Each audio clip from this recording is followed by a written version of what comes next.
ইসলাম একজন শ্রমিককে কিভাবে সম্মানিত করেছে বা তার অধিকার কিভাবে প্রতিষ্ঠিত করেছে, কোরআন সুন্নাহর আলোকে দর্শকদেরকে জানাবেন। বিসমিল্লাহির রহমানির রহিম নাহমাদুহু ওয়া নুসাল্লি আলা রাসূলিহিল কারীম আম্মা বাদ।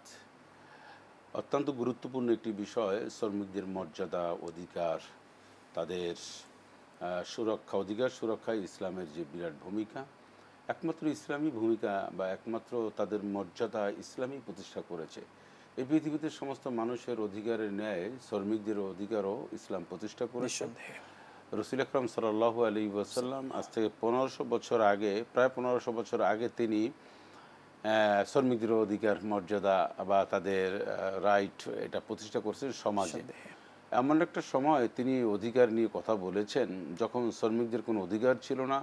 সকাল থেকে সন্ধ্যা পর্যন্ত পরিশ্রম দিলে পারিশ্রমিক তো পাওয়া যেতই না, বরং পারিশ্রমিকের বিনিময়ে অপমান, লাঞ্ছনা গঞ্জনা হয়ে তারা ফিরে আসতো।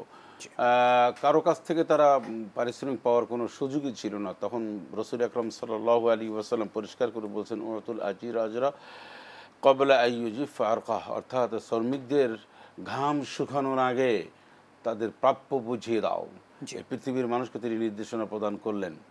আমরা জানি যে রসুল্লাহ সাল্লাল্লাহু আলাইহি ওয়াসাল্লাম 1500 বছর আগে তিনি শ্রমিকদের অধিকার, তাদের সম্মান ইজ্জত প্রতিষ্ঠা করলেন এবং বললেন শ্রমিক এবং মালিক ভাই ভাই। নিঃসন্দেহে। একজন শ্রমিকদের কী কী গুণাবলী থাকতে হবে তা যেমনিভাবে কোরআন এবং সুন্নাহ উল্লেখ করেছেন, যেমন সূরা কাসাসের মধ্যে রয়েছে।